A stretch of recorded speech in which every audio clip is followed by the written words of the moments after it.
And with that out of the way, we can go right ahead and talk about the playoff series between the Mavericks and the Timberwolves, and honestly, how surprised I was with the results of this game. So, I don't know why that is showing the Celtics image right now. I mean, it's literally putting. There we go. I don't know why it did that. It's so fantastic, making me look bad. So, the Mavericks, they ended up beating the Timberwolves 116 to 107.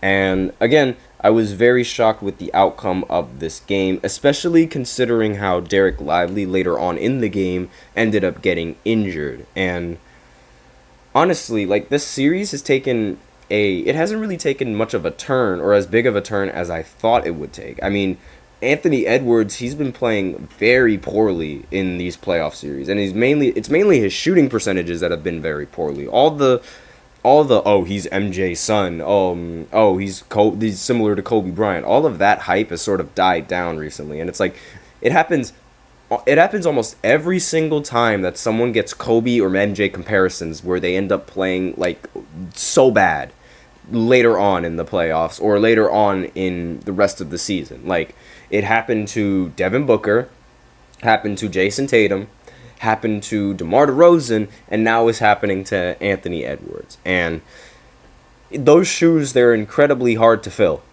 And giving these types of players the mantle so early, it's proven to be ineffective. Like, it doesn't work.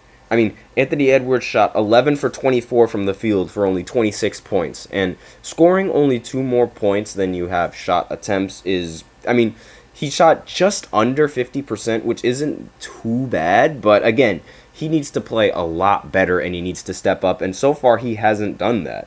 Karl Anthony Towns is another player that needs to step up, and he also hasn't done that. He shot 5 for 18 from the field, 0 for 8 from 3, and ended up getting 14 points. The self-proclaimed best shooting big man in the NBA, or in NBA history, just shot 0 for 8 from 3. And he had a lot to say after the game as well. He said, "I be putting up 1,500 shots a day. Shot so well all playoffs. It's tough." That's what he had to say about his pitiful shooting. And Charles Barkley and Draymond Green immediately fired back on him, saying, first of all, he's lying. That's Charles Barkley. And then Draymond said, Karl Anthony Towns is capping. Nobody is shooting 1,500 shots a day right now.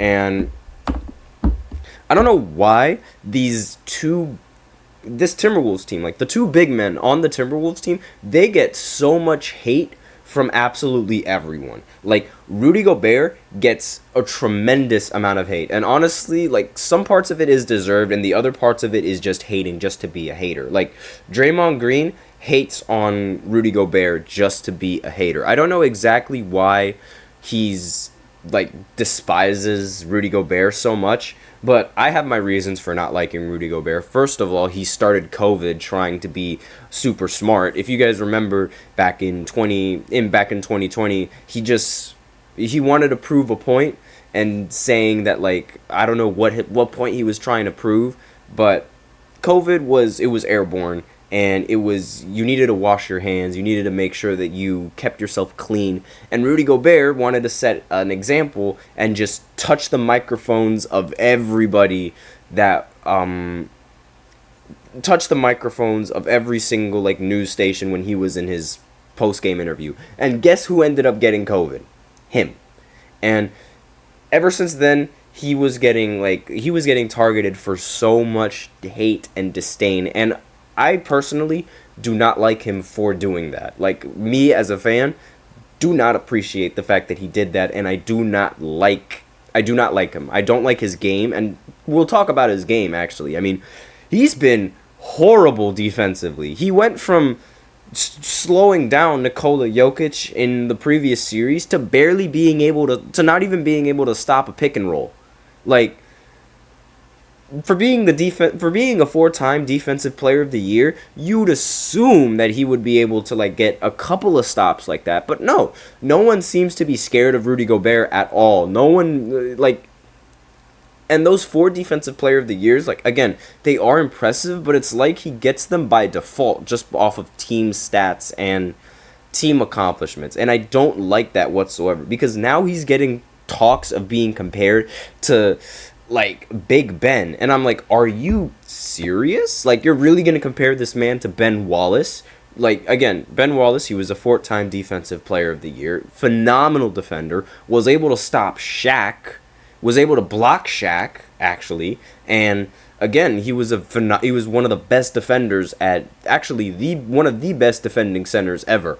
And now Rudy Gobert is getting compared to him. And in my opinion, it's like, first of all, Rudy Gobert doesn't even have to go through nearly the same amount of challenge that Ben Wallace had to go through guarding a bunch of big men the way that he did.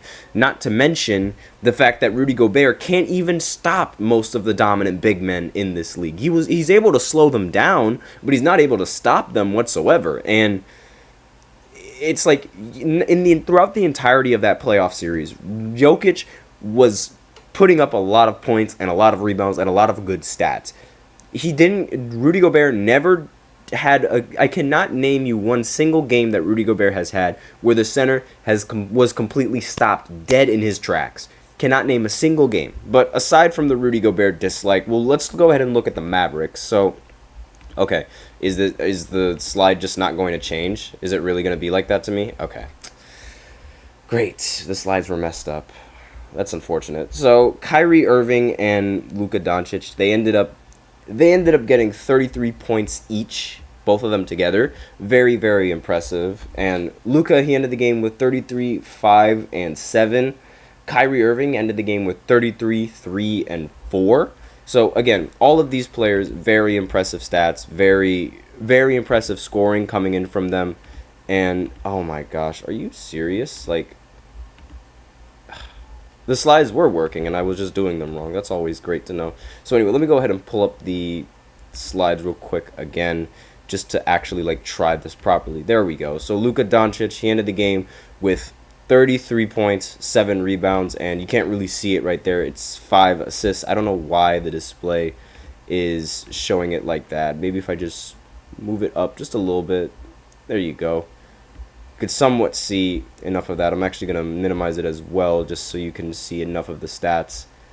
But yeah, so those are the stats that Luka Doncic ended up putting up. 33 points, 7 rebounds, and 5 assists, along with Kyrie Irving, who also he ended the game with 33 points, 3 rebounds, and 4 assists. These two players were phenomenal in this game. They were incredibly clutch, especially in the fourth quarter. And late in the fourth quarter, I mean, I guess that's what clutch really means, but the Timberwolves, for like 4 minutes left in the fourth quarter, could not score a single point to help their team and the Mavericks ended up capitalizing on that with Kyrie Irving and Luka Doncic putting up a masterclass in the fourth quarter. They abused the switches, they abused the pick and rolls, they did everything in their power that they possibly could to score on both Karl Anthony Towns and Rudy Gobert, and it really showed that like they're really matchup hunting. And the fact that the defensive player of the year can't defend the perimeter and defends it really poorly, it's honestly, it really begs the question: should Wembanyama have won Defensive Player of the Year? Because now everyone is saying that Wembanyama has been robbed. Like, that is the talk. That's the talk of the town right now. Wembanyama was robbed, this, that, and the other. And I genuinely don't think that Rudy Gobert deserved this Defensive Player of the Year. Like, I just don't think so.